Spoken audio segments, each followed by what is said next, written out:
All right. Before we get to recruiting news, we might as well stay with what's going on there at camp. Miles Brennan, his career's over in terms of who's left there to battle it out.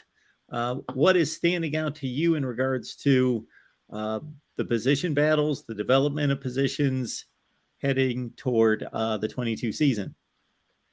Well, we'll just start with quarterback real quick. Jaden Daniels is getting the majority of the first team reps because Garrett Nussmeier had a little bit of an ankle injury, but Nussmeier was still participating, still fully dressed, doing a lot of drills, still throwing, and now he's back. I don't think he's 100%, but he's back doing a full participation in the walkthroughs, the run-throughs, and it's an up-tempo, fast-paced offense where they're just marching down the field, plays ad nauseum as quickly as they can possibly do it. Don't fast forward on the DVR this fall, guys and gals. Don't fast forward because they're going to be calling plays very quickly.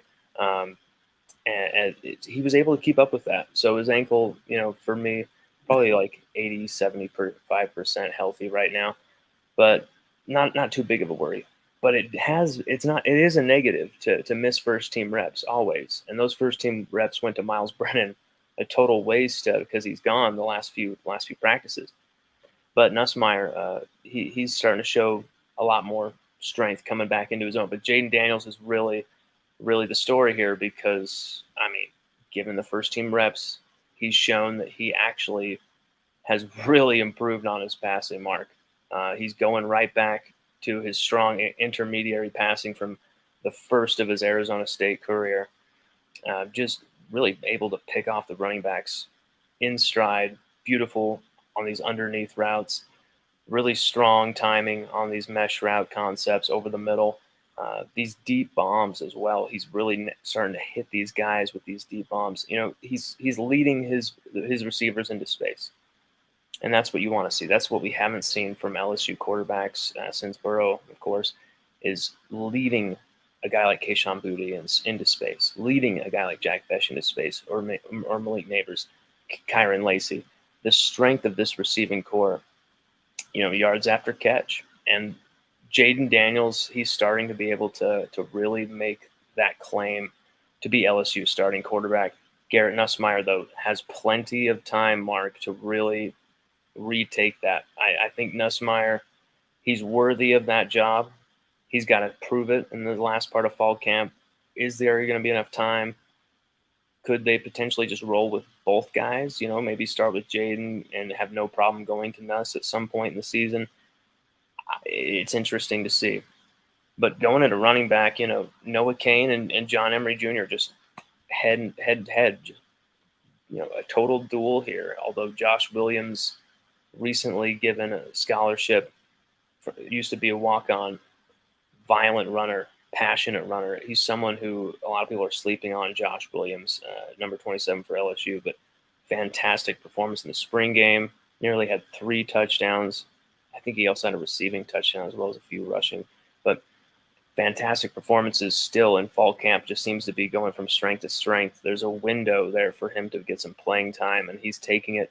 Armani Goodwin, though, sophomore running back for LSU, really, really awesome talent. I hope we don't lose him to some portal, exit at some point because he's such an awesome talent. We just got to get him the reps.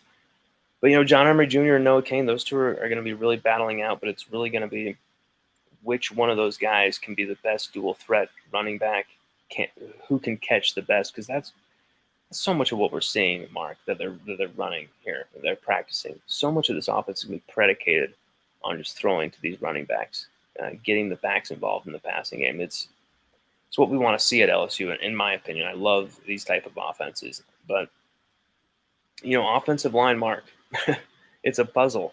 It's something that I really felt going into the offseason. I'm like, you know what I think Brad Davis is going to do, because I heard Brad Davis make a few comments. Like, someone said, I think it was Jacques Doucet, the great reporter from WFB, said, who's going to be your center? That's a position of interest. And he was like, first name out of his mouth was Marlon Martinez, a guard.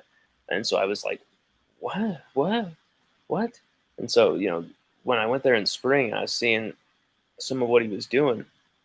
It was very much experimental, very much mix and match, seeing different strengths of guys at different spots to see what's the best five here. I don't care if you were best individually at right tackle. I need you on the field because you're best collectively with this five, at left tackle or whatever, left guard.